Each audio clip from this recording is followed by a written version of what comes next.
Well, let's get an update now from Nairobi with Vincent Makori. He's the managing editor at Voice of America's English to Africa TV service. Vincent, good to speak to you again. What is the mood in Nairobi, or the mood in Kenya rather, following Tuesday's election?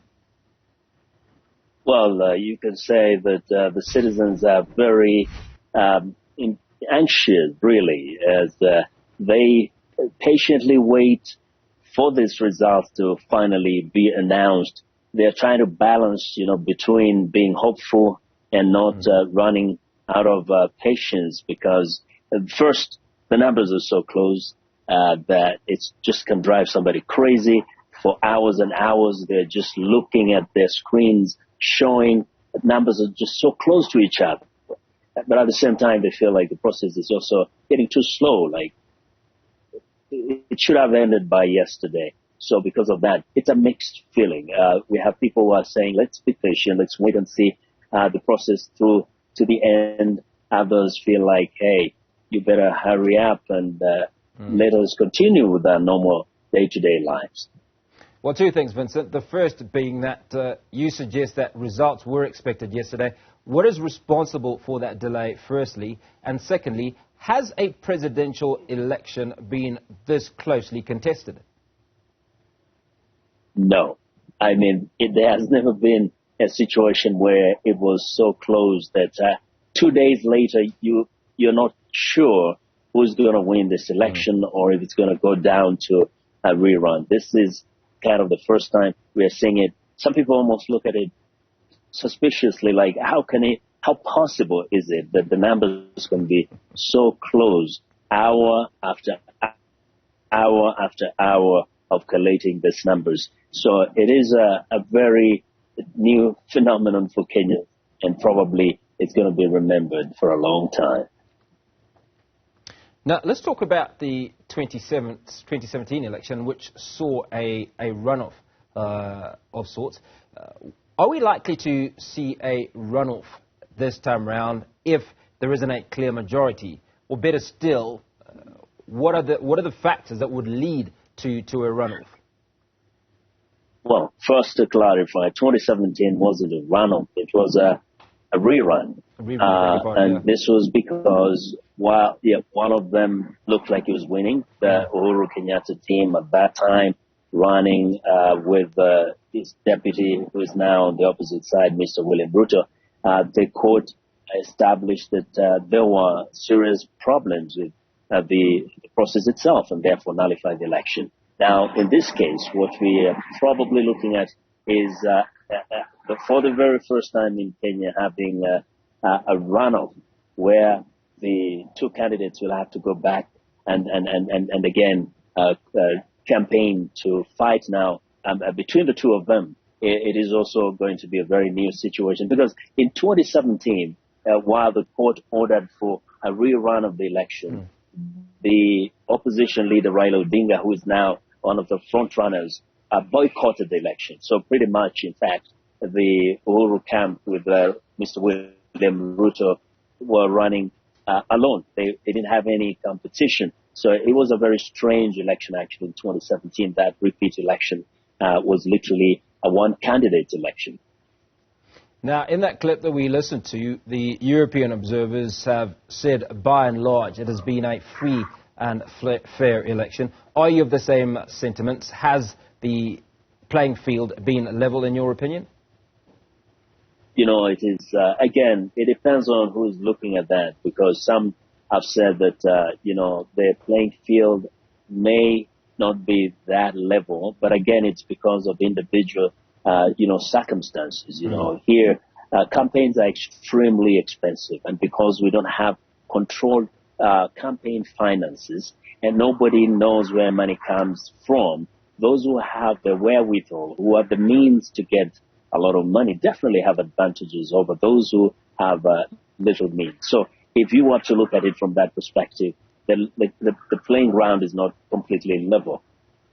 But other than that, the Electoral Commission itself has done, I think, what people say, it has done its best to conduct the election in a way that it gives everyone a fair and a free environment to compete for this election. Now it's left to the aftermath of the results for people to give a real proper assessment as to how it did really take place and whether the Electoral Commission delivered on conducting a free, fair and credible election.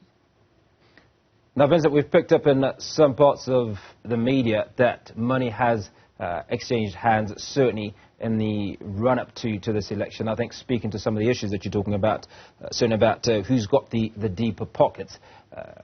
Are you able to verify this, firstly? And is it likely to lead to any contention should this result be disputed? Well, it's a general consensus that a lot of money flows around, and those who have deep pockets get an upper hand. But when it comes to whether it becomes an issue when the results come out, typically it does not.